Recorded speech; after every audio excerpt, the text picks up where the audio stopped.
तर आपण बघतोय विशाल अग्रवालला सध्या कोर्टात हजर केलं जातं आणि विशाल अग्रवाल याला झेंडे दाखवले जात आहेत। विशाल अग्रवालला विरोध केला जातोय। विशाल अग्रवालला सध्या कोर्टात हजर केलं जातंय। पुणे पोलीस आयुक्त अमतेश कुमार यांनी आपण बघतोय माहिती दिलेली आहे। विशाल अग्रवालला आता कोर्टात हजर केलं जात आहे। विशाल अग्रवाल कोर्टची एक 7 दिवसांची कोठडी पोलिसांकडून मागितली जाणार आहे। वंदे मातरम संघटनेचे सर्व कार्यकर्ते आहेत आणि या कार्यकर्त्यांकडून शाईफेक करण्यात आली। आरामखोर, हम इसके मुंह पे शाही फेंकने आए थे। आम्ही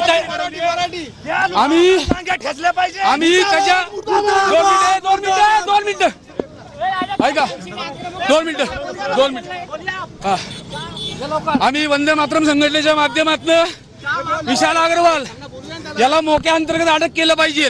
त्याच्यावरती आधी गुन्हे दाखल आहेत।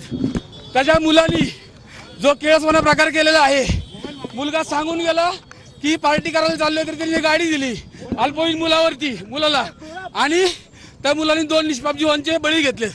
त्याचं तोंड काळं करायला आलो होतो, पण पोलिसांच्या मध्यस्थीमुळे त्याचं तोंड काळं झालं नाही आणि त्याला मोक्या अंतर्गत अटक केली पाहिजे। पोलिसांनी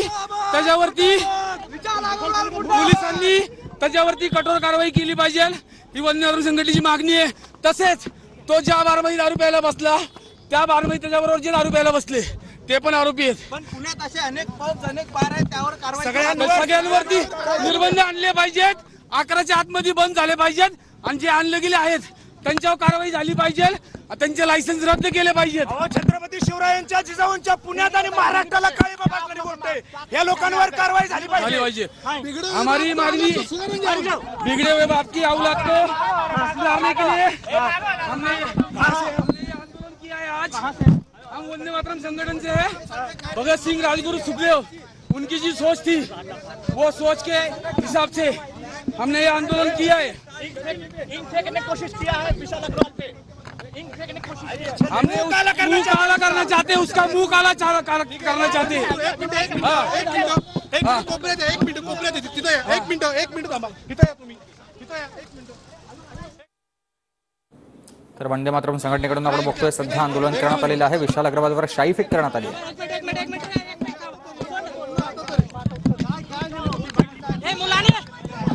चालू करू का सांगा फक्त।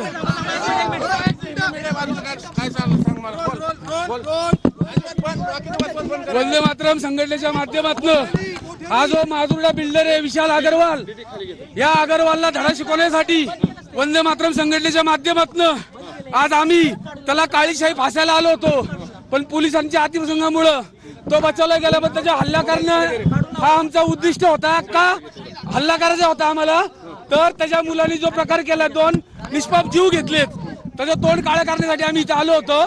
ज्या मुलांचे आई वडिलांना आयुष्यभर त्यांचं तोंड अश्रूंनी दिसणारे, ह्याचं काळं केलेलं तोंड समाजाला दाखवायचं होतं आणि तसंच ह्याच्यावरती मोका अंतर्गत कारवाई करा। ह्याच्यावरती 2-3 गुन्हे आधीचे दाखल आहेत। हा कुठल्या तरी राजन टोळीशी किंवा दाऊद टोळीशी, कुठल्या टोळीशी संबंधित असू, आम्हाला त्याचं काही घेणं नाहीये। ह्याच्यावर कारवाई झाली पाहिजे। यांनी निष्पाप 2 जीवांचे बळी घेतले। तो मुलगा जेवढा जबाबदार नाहीये तेवढा हा जबाबदार आहे। त्या मुलाला गाडी देऊन त्यांनी जी हत्या घडवलेली आहेत आणि ज्या निष्पाप 2 मुलं ह्या जगातनं गेलेले आहेत, त्यांच्या कुटुंबांना आयुष्यभर जोपर्यंत ते जिवंत आहेत तोपर्यंत दुःख भोगायला लागेल। तसंच ह्याच्याबरोबर पब मध्ये जे दारू प्यायला होते त्यांच्यावरही गुन्हा दाखल झाला पाहिजे, ते पण